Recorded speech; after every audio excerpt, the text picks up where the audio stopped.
Hello, friends, and welcome to 10 Points Under, where we're bringing you a matchup that would make Zuko proud. This is Big a Bullfrog, and joining me today is an awesome hero scaper who's joined me many times before, and who I'm excited to have on again, and who has also recently started her own Twitch and YouTube channel. I guess that's an early plug, but early plug there. Welcome to Dysole. Welcome.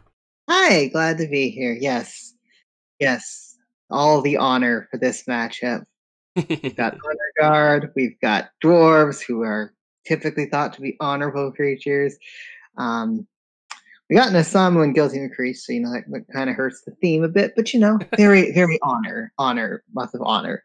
You could run the whole Zuko clip of him just saying honor over and over and over again. Every time we say honor. Yes, yes. But yeah, no, I'm excited to be here. This should be a fun matchup. If I remember right, this is from the National Heroscape Day live event that we ran back in November, or was it October? All the months of this year kind of blend together. Yeah, until you said that, I had not even thought about it. I don't know. I'm not sure. Certain. You know what? I'm gonna look it up super quick. I'm just gonna look here. It was October. October. Okay. Yeah, basically, just as a quick refresher, we essentially had a live event, 5 rounds.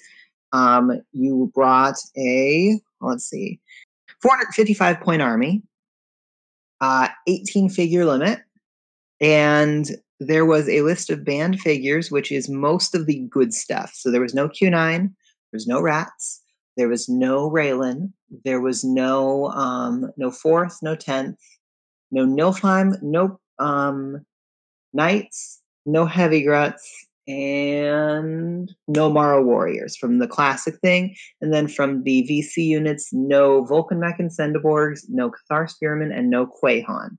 So all 12 of those units were no-goes. You had to build something outside of that. And dwarves were definitely one of the builds that I thought were going to be a stronger build. Vydar is the man went with the dwarves times 4, Mogrim, and Cursus. I personally thought that dwarves times 4, I believe it was dwarves times 4, Derek, and what's his face? Ulfred was a stronger build there, but this is a solid dwarf build. It is a very solid dwarf build. Mm-hmm. And then on the other end, we got Knight of Scape with, what is that, 5 squads of Honor Guard? 2, 3, 4. Yep, 5 squads. Yeah, I'm not as confident here, but a lot of the figures that I think would hurt the Honor Guard are not present, so it's a solid build. And then you got Warden to give a move bonus, and then you got Guilty because more range is good, and you got Asamu because, well, unless you're on this channel, you build if you're trying to just bring one army, then yeah, Asamu's a nice solid choice. Yeah, pretty good. Can't really go wrong with him. Unless you want to make me proud, but that's fine. Oh gosh, I forget. I know, like, I think it was like 2 seasons ago. I had Osamu in one of my armies, and he ended up causing me to lose the game. And Doc made some comment about, "Yeah, that's what you deserve," or something like that. But yeah, I think we were talking beforehand, and this is Vydar's the man's first time on 10 Points Under, right? Yeah. So this is our chance to showcase him, which I'm really excited about because I think this is his first tournament that he's played in as well, and he did pretty well. I think. I don't know. It's been a while. So I played him in the first round and beat him with my Glad Blast and Varja build. That was just kind of like, yeah, Glad Blast is better with Raylan, but you know what? Varja is a pain, and a lot of the stuff that gives Glad Blast trouble was missing rats, the Wait and Fire squads. Like, those figures weren't there. So I didn't love playing Glad Blast that Raylan, but I felt that there's going to be a lot of melee squads, and Glad Blast played well into that. And so I definitely was able to beat the Dwarf army. And then I lost more matches, as you saw with the one that aired a little while back. But anyway, but yeah, but other than that, I don't remember how he did, but I do know that the next season, season 39, he managed to make the playoffs on his first like OHS like season event thing. So he's a solid player. Knight of Scape, I think Knight of Scape has made playoffs at least 2 or 3 times so far. Solid player as well. So I'm excited to watch both players play. And yeah, although this is probably airing after season 39 and probably after one of our other events. But anyway, Right. so let's get to it. I think there's going to be a lot of positioning here because that's kind of like the honor guard's like whole thing. Right, exactly. I'm excited to see the honor guards in play because I haven't like I've played them a little bit myself, but I haven't seen anybody else play them before. Yeah, I And haven't gotten a chance to try them out myself, but I have some ideas on how I would play them, but we'll see. And they have 6 move with Warden? That's it's pretty nice, but a also thing. only a 3-man squad. So yeah. All on honor guard, all on guilty. Oh, he's got 1 order marker on curses. Because he's got Ooh, 1 order marker on Mogrim and 2 on axe grinders. Like there's no reason that order marker on Mogrim is anything but an X. right. Um That Valdeglyph is going to be very important because you're either going to have your 6-move dwarves who can now have 8-move, or you can have 8-move honor guard. Like both of those squads are just going to love having that, and it looks like he's making a definite play towards that upper move glyph because yeah, that's I honestly I will be surprised if any action happens around Tagmar. Like I will be surprised. Mhm. Yeah, agreed. I think Valda's definitely the play here. And like especially if these honor guards can get it, they would love to be able to, with their positioning, have Yeah. 8-move in addition to that. Well, so the honor guard repositioning is not affected by Valda because Right. it's a straight 6 figures, 2 spaces, which 6 figures is a lot. 2 spaces Mm-hmm. isn't much, but if you've ever played Knights with Gilbert, being able to move any extra spaces is incredibly useful. And he's definitely Vydar's man, you'll notice, moved the back most dwarves, which is a good move. That's a good call with that. Mm-hmm. And I'm not sure, like, I feel like KOS pretty much has to make a play to go after that glyph.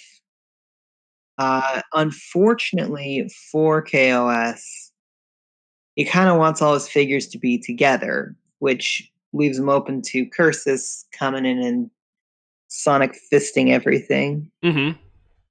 Which the annoying part for Cursus, though, is they all have 4 defense, and it's very easy for a bad roll to just kill Cursus.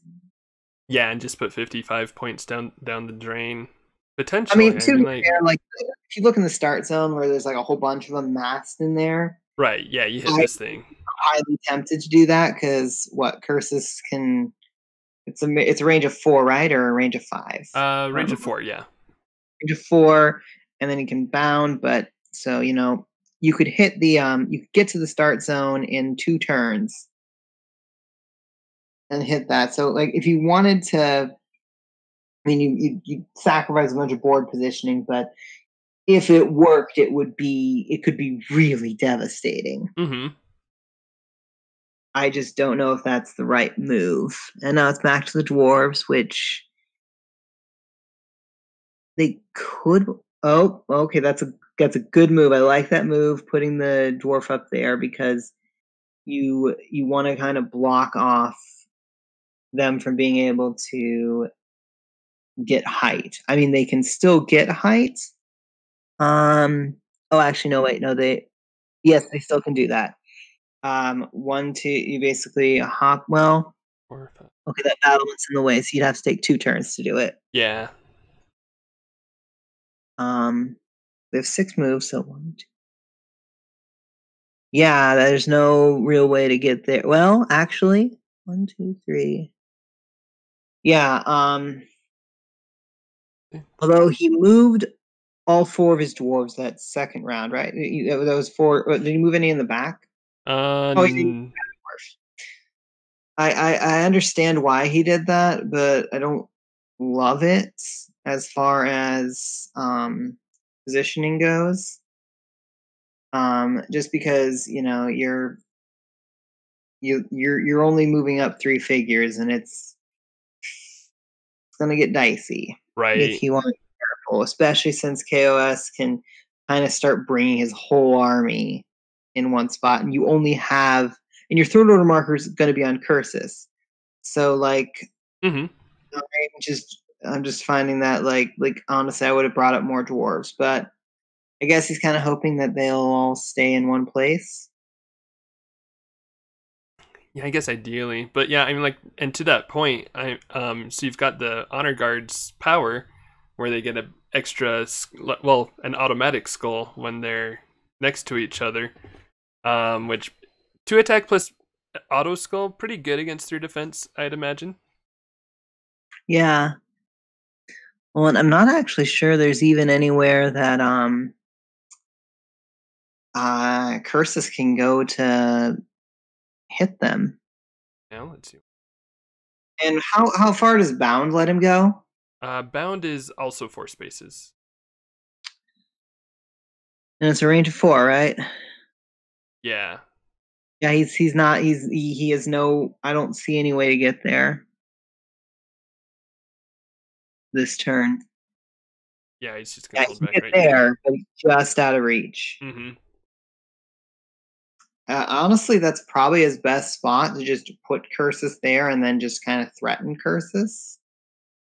No, I don't like that. I like sitting him on the 3, because if he's on the 3, he's gonna have height on everything, whereas it's way too easy for them to hit him on road and that sort of thing. Right. Yeah, you don't want to. Oh, wait, if he goes there, he can actually Yeah, he is just in Sonic Fist. 4. How do you get there though? 1, 2, 3, 4, 5, 6, 7. Valda lets him. Valda, yep, he's got Yeah. Valda. That'll let him do it. Okay, yeah. Um, Now they're seeing if he has line of sight. Like, honestly, if you're gonna do that, 1, 2, 3, 4, 5, 6, 7, you can just Actually, wait, no, you can't get there. Guess it's good. 2 skulls with 5 dice is not ideal though. Got Oh, 1 you kill get it. though. Ooh, we got 2 kills. Okay, Nice. that's solid. And the yeah, I guess that makes more sense, because if you want to stay engaged to Cursus, you have to you can't be engaged to both Cursus and the dwarf on Valda. So that is actually the right place. Yeah, that's a good Ideally, point. you want to sit where that other dwarf, or where that other honor guard is sitting, but Mm-hmm. since that one lived, that's the next best spot. And I don't think they can. Okay, they can actually. Yeah, they. Yeah. So.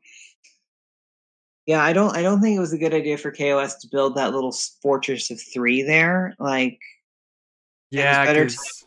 do attack and then move up a third. But I mean, he will get to move like 6 figures, 2 spaces. Like I said, that's good. Right. But he's now left with, I mean, yeah, just like you said, I would have liked moving up. He had 2 still, like, in reserves back here. You could then come in, potentially just take out Cursus Well, right even if he here. has just 1, like, then he moved up, he could go run over and attack even against the dwarf. Oh, that's true too, yeah. Um, yeah, I think honestly, if I'm KOS, probably Let me see the exact wording on this. Okay, so they got to be able to end next to a friendly figure. So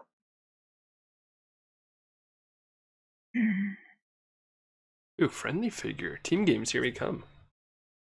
yeah, so I would have kept that one up on height. Like, This one? yeah, I get why you're moving there so you can get the extra thing, but 3 attack is still pretty good. Right. Like, 2 attack skull, auto skull is functionally equivalent to 4 attack, but yeah, like I don't know that was gonna swing enough. I think I like the tether there better to keep curses at bay. well, one of the things that he might be thinking about is he's trying to get it so that way he can uh have more friendly figures for them to move adjacent to. Oh, okay. Because like the one that's sitting right below those 2 spots there can go up there, but there's actually nowhere where that one can move that he's adjacent to another figure, Right. or at least another friendly figure. So Yeah, and that's part of the I don't know, part of the fun, the puzzle of playing Honor Guard is getting the most out of that positioning. okay, so Power. see how he moved there to he moved one there, so it was right sitting underneath there, so when that one did move up, Mm-hmm. and it's a solid position, and it's allows him to do a lot more things.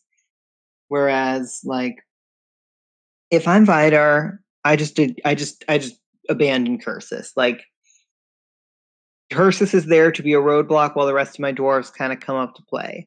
Mm-hmm. Like, it'd be nice if Cursus could say, like, next turn, disengage, bound to like the 2 spot in between the, or like, bound to like, yeah, the 2 spot in between the, Oh, right here. actually, yeah, that 2 spot right there, and then just hit like a mass of those. But Yeah. I mean, that's super tempting, and with tempting, but at the same time, it's like, but do I, if it fails, do I lose the game? And I think there's a very good chance that you do. right, because that's a lot of momentum there. I am wondering But if like I okay, mean, honestly, if you win initiative like he did, yeah, it's yeah. so yeah. I disengage. I probably go to that 2 spot, and then I hit those 4. Hit those 4 in the start zone. Oh heck, hit right here, and then you also hit guilty too. Okay. Yep. Yeah. Yeah. Nice. That would be the move that I would do. I'd be tempted to try and get that set of 4 up there, but there's no good way you can get there Right. without taking a bunch of disengages. Because I think you have to be unengaged to do it. Mm-hmm. Yep. Okay, so he's moving there. Is Nice. he Here gonna we hit go. where we're? Oh wait. Oh, does it not require line of sight? I would think that it would. I'm not certain though. I mean, Use a non-adjacent figure to attack. Base doesn't say anything about line of sight, so I think that means it would require line of sight. and as you can see, he's going for the one that we were talking about, the one that we Sweet. can actually. 2 skulls with 5 total dice. There's a good chance that it'll kill something with all of those. But ooh, But if Knight of Scape is gonna make you sweat, he's gonna make you sweat. Oof. All right. Well. he needs to auto kill guilty. Oh my gosh! Wow. Ouch! Yeah, Wow. this is why I said I would just left curses there. Like, yeah, I have the ability of hindsight. Like, everything went right as far as the setup, but now if you look at this, that just hurts. Mm-hmm. Okay, Vydar has adapted my way of indicating that figure is dead. That is, if you watch any of my games, whenever a figure dies, that's exactly what I do. It's my favorite way to mark that a figure is dead. I'll be honest, I've adapted it as well. Yeah, no, like, honestly, hey, you know what? My little sign off thing I stole from Alden. My little I change the titles in anything that I do. I stole that from Lord Raider. Like, I steal things from other people and just use them so, hey, people can steal things from me.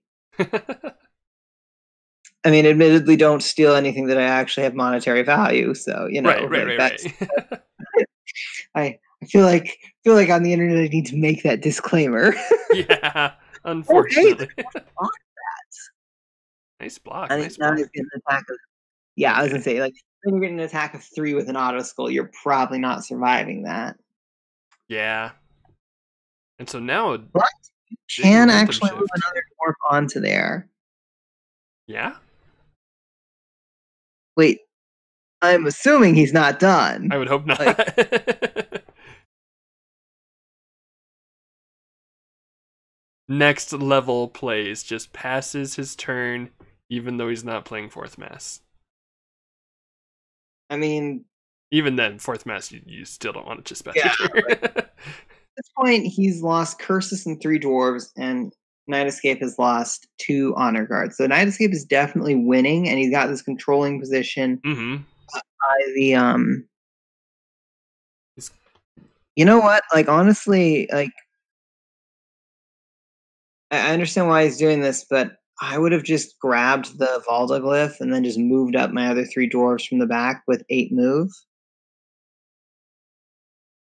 Whatever dwarf because it's 1, 2, 3, 4, 5, 6. You can land exactly on Valda. Mm-hmm. But I'm guessing his thought process is, KOS is going to take Valda like he does, and then he's going to come in and swarm, but KOS can just block him off. So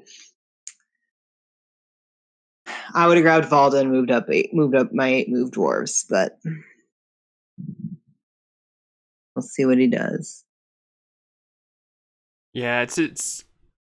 I'm not certain what I'd do there, I'll be honest, because I kind of like the massing. That's the exact setup that I would do if I was Knight of Scape. Like, there's no reason not to do anything else. Right. You just block off Valda and make it an absolute pain to retake.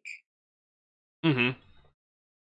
So, and it's arguable to bring up Mogrim, because then that way you can start talking about doing Commander Strike. Just because, like, you need to kill these things, and they've got 4 defense, and they're going to be building a nice, solid defensive formation. You need ways to punch through that. Right. So, like, honestly, just bring Mogrim up right onto that, right onto the road right there. Probably bring up more dwarves. I don't think I would engage yet, because he's still got a 3rd order marker. Kind of force him to have first. I mean, yeah, that's a little more forward than I'd like to go. Yeah, Honestly, like I would put up a massive dwarves and then just hope for. yeah, I would have left I, that I guy there would and save just what's left for the covered next his round. spot. I guess there is some logic in moving up a bunch of dwarves. It's with 6 move right now, and then using Mogrim next round, because you're not going to get any commander strikes here, whereas you might be getting some at the start of the next round. Yeah, that's true. So there's definitely a logic with that, but at the same time, I don't know. I also, if I can get Mogrim's unlikely to be able to do commander strike and attack something, and I'd like to be at least in that position where I could do that. But Yeah. yeah. By the way, one of the fun things that you can do on this map, see those fun little ladders? You can just sit on those ladders and you can make life a pain. I used that to great effectiveness when I played on this map against Veggie's dad. I mean, it didn't do anything when the Kuthnak Death Chaser decided to eat my entire army in one turn. That's a slight lie. It felt like my entire army. But still, like, I had Gladiatrons just sitting on those ladders on height, and it was a pain. And, like, honestly, that's one of the things I think that I'd be looking to do, especially if things are going to happen in the middle of this map here, which it looks like they might. Right. Yeah. I mean, yeah, like ladders I feel like are people don't play with them a ton, and so they don't realize how much of a pain they can become on these kinds of roads. Or just like anywhere really, but just like, it's like automatic height. It's nice. Yeah. Let's see. I do like, as far as like Vydar's position goes, um I think so. Okay, sorry. I think what Knight of Scape is going to struggle with right now is getting the same mass that the dwarves are able to get, because he's got Valden, that's going to help, but he's still only moving 3 figures per turn, where Vydar soon, and as soon as he brings in Mogrim, will be moving 5 figures, and so the numbers advantage is going to be going to Vydar. Well, let's see how things look after after KOS does the strategic repositioning, because Right. that's going to be able to allow him to bring up a lot of things, especially since he doesn't need to worry about this whole defensive section back here. He really, honestly, I just move up the most far back ones, move them up, and then defensive reposition, because like I wouldn't worry about attacking dwarves. But I get it. Yeah. I get it. I mean, an attack of 2 auto skull against 3 defense with the dwarfs just sitting right there. But if he doesn't, if you fail, which is not an impossibility, it's, let's see what the odds are.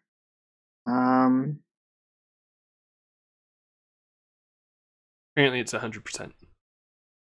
Yeah, I was gonna say, like, it's honestly, I think it's like 60. Like the little thing I'm looking at says 65%, but it's actually, I don't think something's stored into that one. But Oh, okay. essentially, what you're looking for is roughly equivalent to attack of 4 against a defense of 3, and that's very blockable, as that dwarf just showed. Mm-hmm. So, like, I don't know, I would have moved up more of my dudes. Yeah, like it's. And he's getting these nice, solid, and he kind of doesn't have to worry so much about grouping everything up with Curse's dead now. Mm-hmm.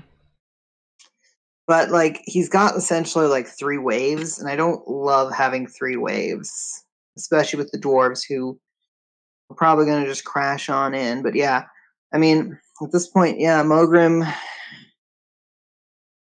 he wins the initiative, so you probably move Mogrim. Honestly, I think up to that 2 slot right there, in between all those dwarves. Not Yeah, it's actually a decent slot there. Either of those. Anyway, as long as because you have to be able to see the opponent's figure. It's not Right. your figure you can see. You have to see the opponent's figure. So you have to be slightly careful about that. And Mogrim having tough is going to be a tricky nut to crack, because the only special attack is Warden. And if KOS is using Warden, He's probably not in a good he's spot. probably not winning. And that one is now dead. Yeah, this is exactly why I wouldn't have gone for it. Like, Yeesh. Yeah, now this dwarf can fill in here and attack yep, down. yep, and he can come on in and do that. Yep. Yeah, that's a nice solid position. I'd bring up one more dwarf. I wouldn't worry about engaging any more than those 3. I honestly don't even know if I would have engaged at that second one, but I get it. Oof. Yep. That's a And as good you'll hit. notice, that guy sitting up there has no way to use arc lances, because, well, actually, no, I take that back. Yeah, this guy Yeah, can pop if back. really that one survived on there, yeah, then he can bring up one of his buddies, but then you're essentially having to attack up into that, and Mm-hmm. yeah. So I mean, the defensive pod stays, but do I think that he's going to be able to kill all 3 dwarves with his dudes? No. Is it possible? Oh, absolutely. Yeah.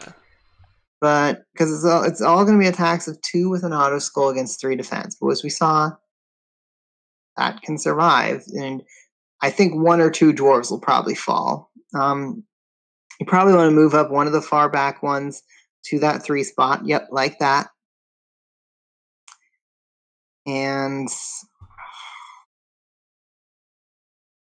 yeah, I think that's what you got to do, and then just attack over here, kind of force the most forward dwarves to just die. Mm-hmm. You probably attack down and then forward. Oof. I mean, he does get an auto skull, even if he whiffs. Oh, that's true. Yeah. Overlooked that for a second, but I'm going for that. I get that move, but I don't love that move. Well, actually, I guess the dwarf's kind of stuck up there, and that dwarf does get to attack down on height, but I mean, so can other dwarves. Right. I think what it does do is it forces Vydar to not use Mogrim the next turn because he needed the 6 move to get back up there. No, you do that. But yeah. That's what you do. That's a great move. Yep. And then you hit there.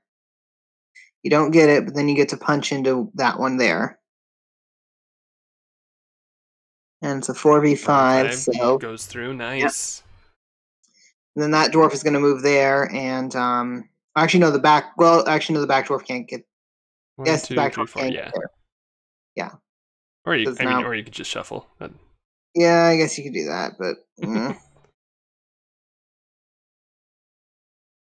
And I probably just move up 2 more. Yeah, I like that. And then attack down and attack down. Because if they want to attack down on Mogrim, then they can't get their arc lances. Mm-hmm. And the one on the glyph is still sitting there, so Nice. Way to hang in there.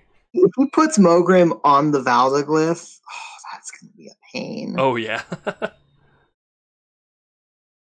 I mean, to be fair, he can just like straight up annihilate the dude on the glyph, assuming that he survives, but like the honor guard don't have the ability that like the dwarves do of being able to retake Valda. And if the dwarves retake Valda, that's tricky. But yeah, I think KOS spent a little too much time. I don't like, because if you notice he's kind of got that one stuck there, and he should have just built up his forces more so he could. Right. Yeah, he's kind of having to. Oh wow, that one can get. Wow, that one can get all the way over there. That's actually. Yeah. I did not see that. I probably move up another one and hope this one just survives the next dwarf attack, because it's a 3v4. You might lose it, you might die, but yeah, you need as many figures in the area as you can, and spending a turn attacking a dwarf that isn't going to help you, not really worth it. To kill there. Dwarves are definitely dying, and Mogrim does have to roll because of that auto, but he blocks it. Yeah. Although interestingly enough, Mogrim is now in a spot where he can't actually use Commander Strike unless he swoops up. No, actually, yeah. Actually, well, I guess he's on that 3 spot. It's debatable as to whether or not he can see that honor guard back there. But yeah, you move there. This is your 3rd order marker. You attack the one on the glyph. Like that's just what you do. Mm-hmm.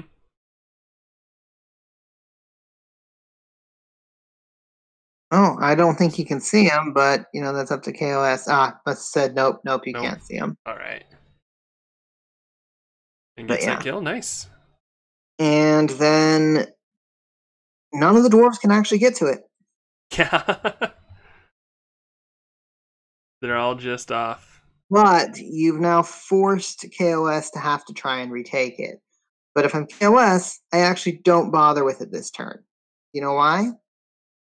Because of something repositioning. Yes, the dude right on top there can just walk right over. Pretty nice power. Yeah, I probably, depending on what lives, I probably try and move up as many as I can. Yeah, so since that one died, um, Oof, another one oh, down. that one really hurts. Yeah. I probably just move up 3 and then strategic reposition and then call it good. But ugh, he's down to 6 honor guard. Mm-hmm. That they died pretty quick. Yeah, and when you've only got 3 per squad, it's hard to keep those Yeah, he's got numbers 2 back squads over there. left. The good news is that if he can manage to take out a bunch of these dwarves in like the next round or two. What are you doing? Are you retreating? 2, 3, 4, 5, 6. I don't know. You could have gone that far. Oh, he's moving there, so that way. Oh, Oh, for oh, repositioning. never mind. That one's moving there. Because like if you can kill a bunch of dwarves, you can start kiting with the warden and guilty. Mm-hmm. Because I mean, Mogrim, he's slow, and both warden and guilty have a frick ton of range. Right. Yeah. Can he get there? Over here. Let's see. 1, 2, 3, 4, 5, 6. Where was he? I think he was And he here. could do it if he still has the move glyph. Oh, he does still have the move glyph. Yeah. Yeah. Yeah. Hopped back on it. I guess you can do that. I don't love it, but Yeah, attacks on Mogrim right now don't seem great. Like, I think unless you're getting like 3 good attacks with your honor guards, I I think I like what you say better in just developing and probably. I mean, I think you gotta save Warden for Mogrim maybe, or oh yeah, just no, wait yeah, for a better Viscerax chance. can definitely just Viscerax. Well, no, yeah, Viscerax is on Mogrim is medium, so Yeah, he's a tall dwarf. I mean all the dwarf heroes are medium, I think, except for Michael or Yeah, Meagle, however people pronounce that. I pronounce it Michael because that sounds right to me, but there's no actual like pronunciation guide for Heroscape, so much to you the know. detriment That's of why. the fans, unfortunately. Yeah, I mean, it's kind of like how there's no official name for any of the bosses in Shadow of the Colossus. There's a bunch of fan names, but yeah, he's kind of needing to hope that he wins initiative here. Okay, that's really good. He Yeah, needed that. yeah, He needed that 20. it's a good start. Now he just needs to be able to get numbers in there as well. 5, 6, 7. Problem is like I don't. There's not many good places for his people to go. One, two, three. Yeah, Vydar's got a really good setup. Yeah, and the dwarves, like you essentially don't want to give them height because you don't want to be doing 4v4s, especially with only 6 left. Mm-hmm. Yeah, and I mean, like everywhere where Vydar's at, like if he tries to come in here for a surround on Mogrim, he's getting capped by this dwarf. If he tries to go in full fledged against this dwarf, then he's going to be getting capped by it. He could kind of like flank around this way and get 2 adjacent right there, but that's still it's. Vydar's done really well at making it awkward for Knight of Scape to Yeah, get in there. well, I mean, yeah, and the dwarves just have so much mobility. Mm-hmm. Because Mogrim, if he decides to move Mogrim, oh, interesting move. I'm not following exactly why, but I'm guessing to kind of loop around and hit some of these sleeping dwarves or force the dwarves to come that way. But like, you know where the battle's going to take place. Just move over there. Like, Yeah, yeah, I don't hate that. And you can keep these guys together. yeah, I mean, like you you don't have the resources to split the battlefield, and he does. So Right. you just want to clump together. You have better defense. You have fewer figures, but you have better defense, and just kind of put yourself in good positions to utilize that defense powers. Leastways, that's how I would set it up. Because, yeah, you're having to play them in waves, and it's just really hard to do, especially when your opponent has not. Nope. But that one can get Wow. there. 1, 2, 3, 4, 5, 6, 7, 8. Yeah. I mean, These guys are speedy today. that's a fairly reasonable move. That's a fairly reasonable move. I actually like that one better because, like I said, you kind of bring yourself in there, and I'd probably just ignore the ones that are by Mogrim right now because Yeah, they're just not going to be doing much with their attacks there. I mean, I would have brought this third one in to... But I get it. I get it. Oh, that hurts. And yeah, because like you're just pinging at Mogrim, and you're not going to do anything. Or you're not likely to do anything to Mogrim. Like even the best case, you roll 2 skulls and Mogrim rolls 0 shields. You do 2 wounds, and he's got 6 freaking life. Like Right.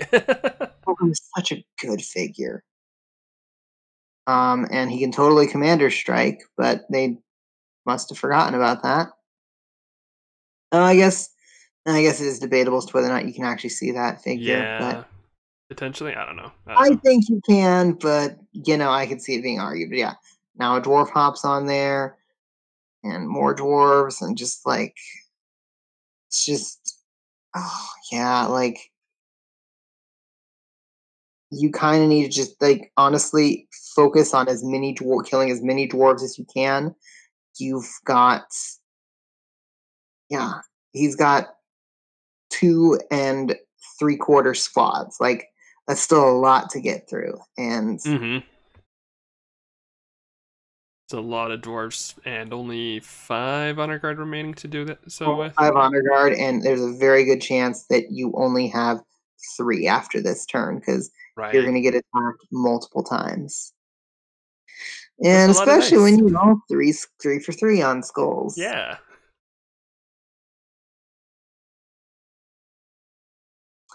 So I guess that move earlier that we were talking about with curses, it looks like it didn't end up mattering, but at the same time, had KOS done some of the stuff that I had said earlier, I think that this whole setup would have been a lot trickier for Vydar to kind of punch through like he has.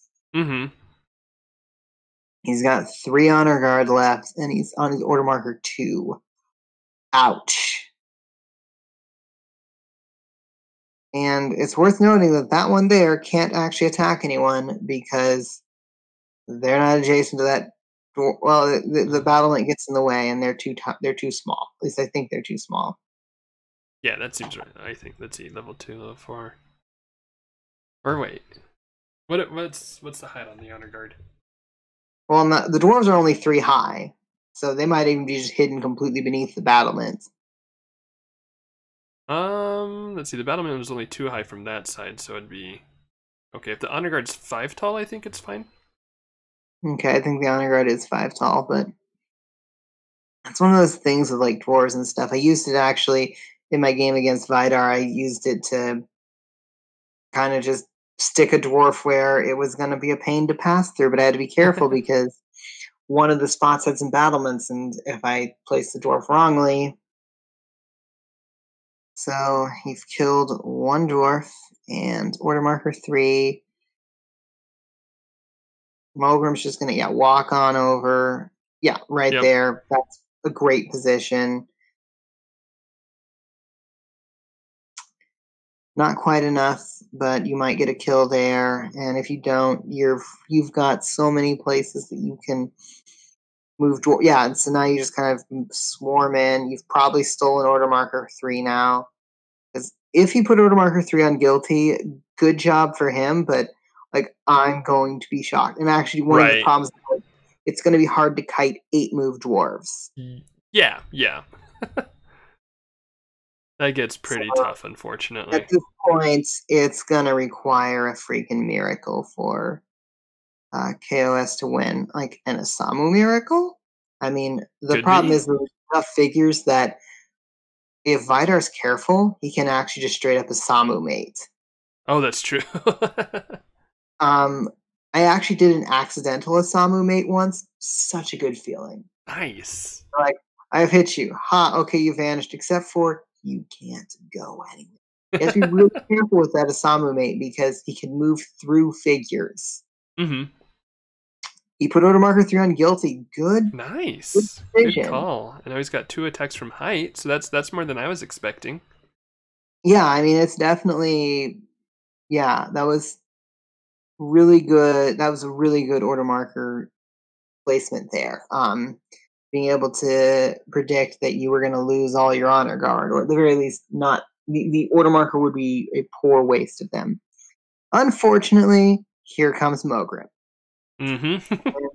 Mogrim is probably just going, well, actually, honestly, if I'm Mogrim, I attack Warden. Because my dwarves can get here and attack Guilty. And I want Warden dead quicker than I want Guilty dead, because I can kill Guilty with dwarves, but Warden's a bit beefier. Mm-hmm. So, I mean, I guess the other thought process is, you run some dwarves in, and then Mogrim can just go and do it next round. But I don't see any reason not to kill 2 birds with 1 stone, because you can get. Oh yeah, no, and just move to Dagmar and just basically ensure that you win initiative. Can that dwarf not get there? 1, 2, 3, 4, 5, 6, 7. Okay, yep. You can't get to that next one.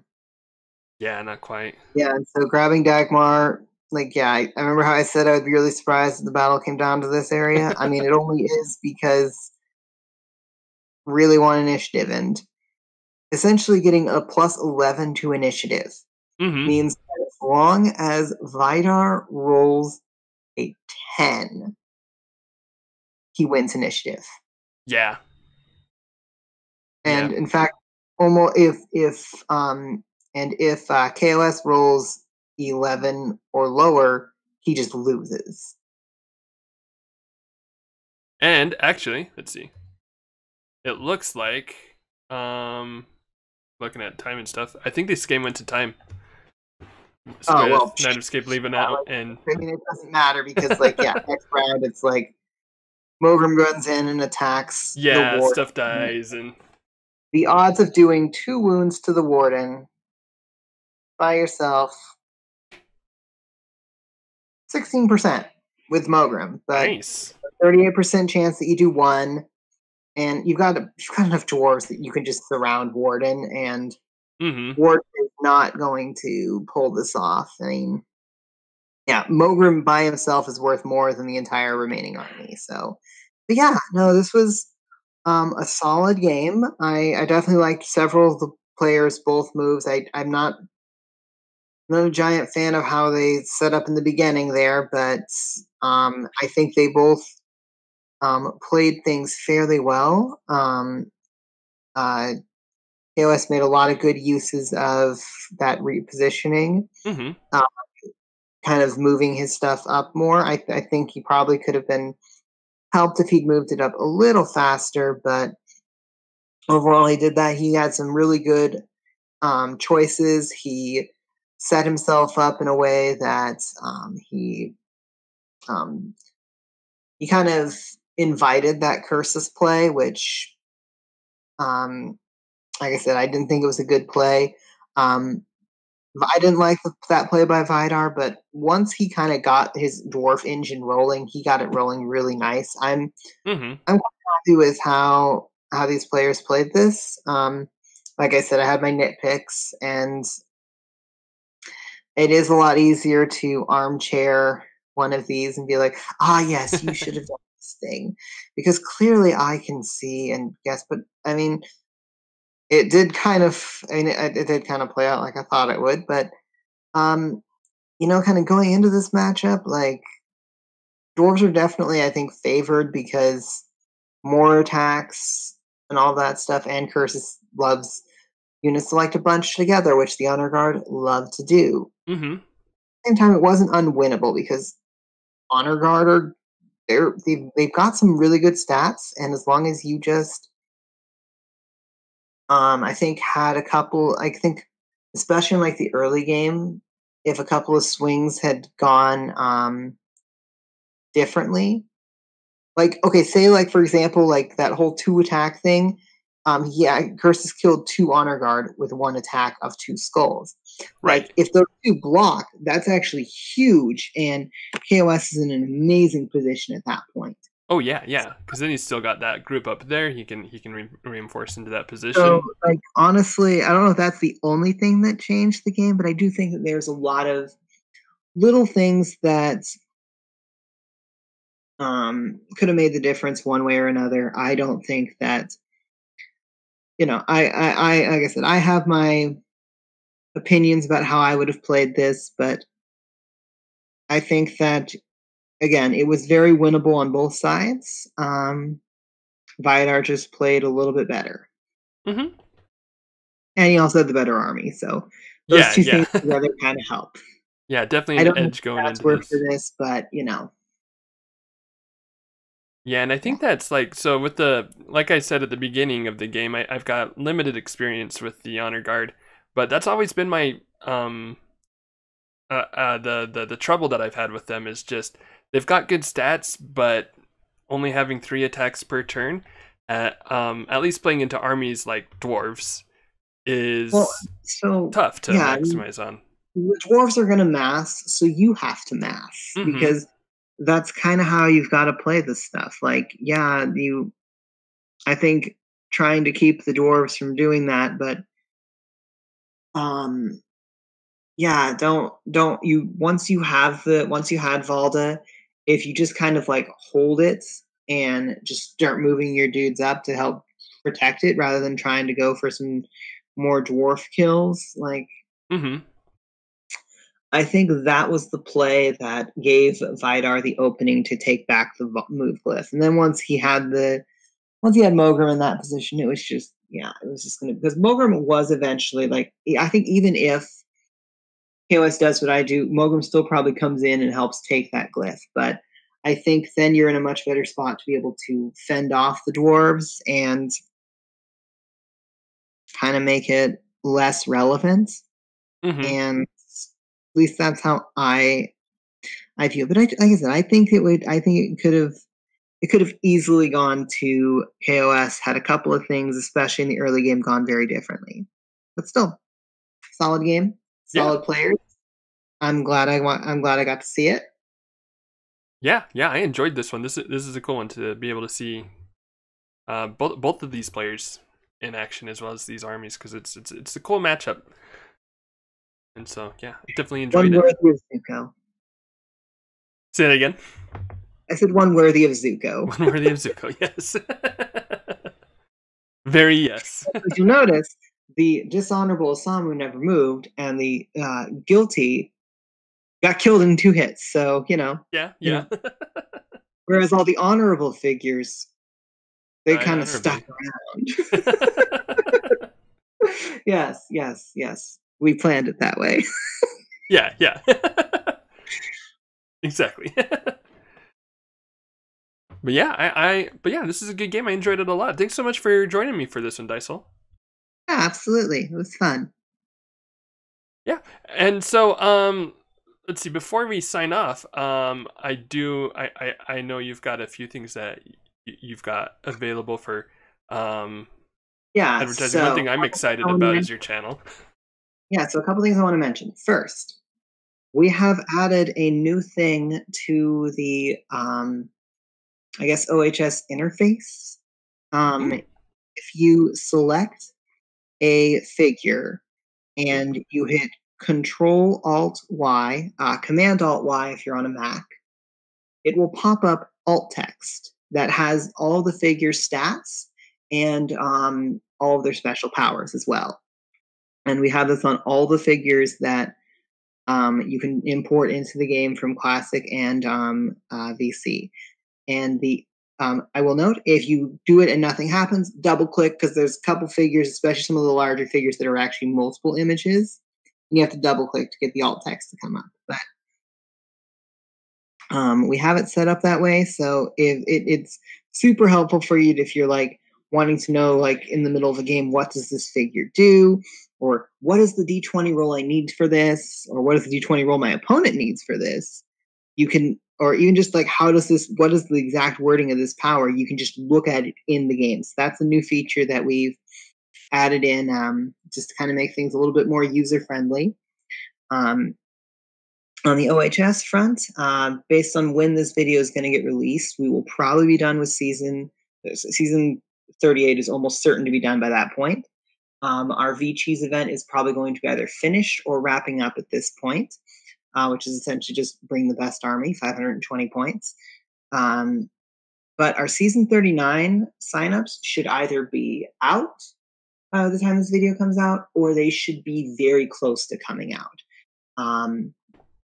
So we'll definitely have that open for more fun times, more escape. And then I have recently, starting in season 38, been streaming with my opponent's permission the games that I have been playing. Just, kind of you get to see some of my thought processes. I do know that on a couple of my videos, I'm kind of just sitting there thinking and not really talking out loud. There's a couple of times where, but I do try and kind of talk my way through kind of what I'm thinking and why I'm doing what I'm doing, and kind of get to see me sort of piece everything out. And I've been doing that on my Twitch channel. And then because Twitch only lets me keep those videos up there for 14 days, I then upload them to my YouTube channel 24 to 48 hours later. As of this time, I've only have season 38 stuff, but I intend on doing all of the V-Cheese games that I play as well, which could be one, could be a bunch. I don't know. V-Cheese hasn't happened yet. It'll really depend on how things go. But yeah. So far, all of my opponents have been willing to let me stream against them, because I kind of don't want to stream without someone's permission. So, but if I've gotten permission from the person, then it'll be on either the Twitch channel or the YouTube channel.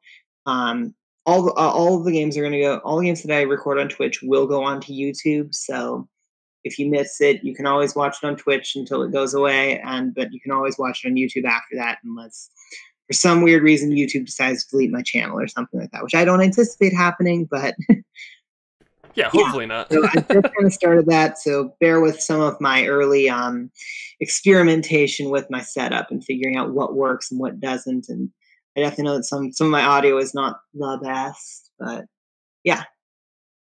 Yeah, no, I'm a big fan of your channel so far. I can definitely vouch for it. I think it's fun to be able to I mean, like, even just watching the game is always fun, but then also being able to hear your insight as you're going through it is I always enjoy that. So I mean, obviously I do this. One of my primary insights, I guess, tends to be me going like, all right, these are what the order markers say. That means they're probably going to do this thing and this other thing. And yeah, I know. I think it's at least one game where I think it's my game against Chris Perkins where I'm like, yeah, I caught you in a real pickle, don't I? Or I'm just like, yeah, you can do this thing or this other thing. Either way, I win. I remember that in Chris's game. Yeah, so like it's and then of course you get to see me whenever I know in at least a couple of my games my opponent has done something and they're like, I don't like that. I don't like that at all. So yeah, I don't know. Apparently I'm entertaining enough for people to keep watching, so I intend to keep doing this as long as there's an audience. I think that's everything on my end.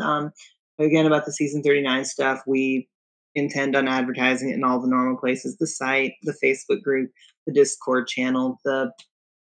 I've started putting them up on the Reddit as well, because I remember that's a thing now, and I have an account there, so might as well. But yeah, just keep an eye peeled for that.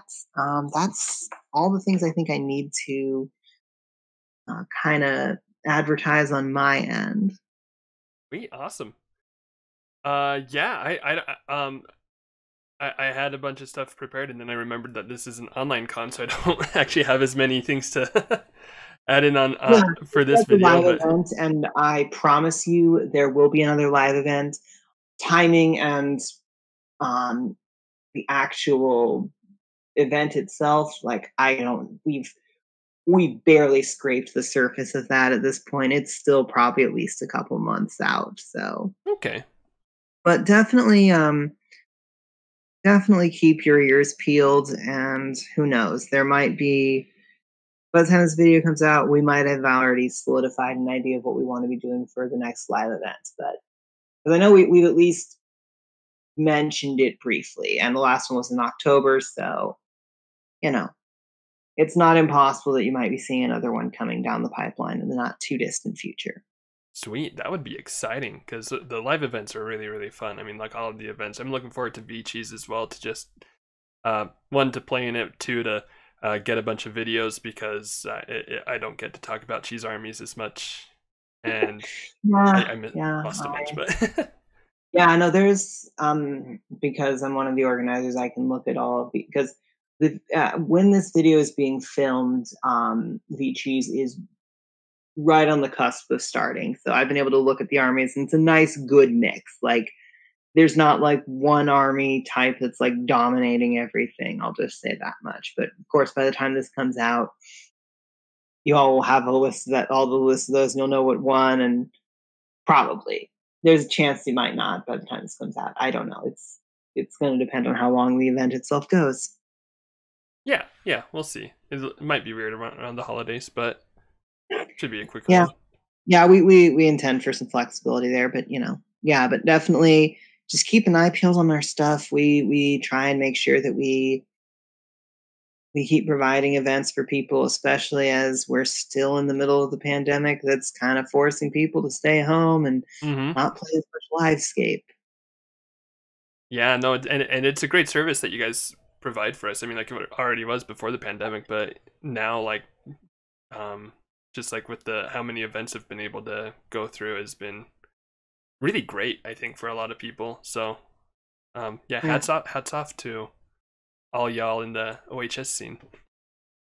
Well, thanks. Yeah, no, that's like we kind of all have our little pieces that we put together to make it happen, and we we try and make sure that it's a real team effort to make it happen. It's a great group of people, and we do our best because we know how much we enjoy playing Scape, and we figure so does everyone else.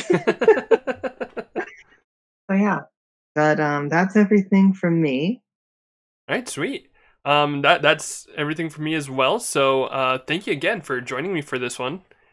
And thank you, viewers, as well as always for viewing and enjoying hopefully enjoying the videos. If you're not enjoying them for whatever reason, let me know and I can endeavor to fix it. But I mean, Dysole was on this one, so I'm pretty sure you enjoyed it. But yeah, that'll be us for today, tonight, to this morning, whenever you're listening to this. But this will be 10 points under and out. So you're gonna about the beautiful world and everything, right? Oh yes, yes, yes, and remember what a beautiful world it is that we live in. Thanks.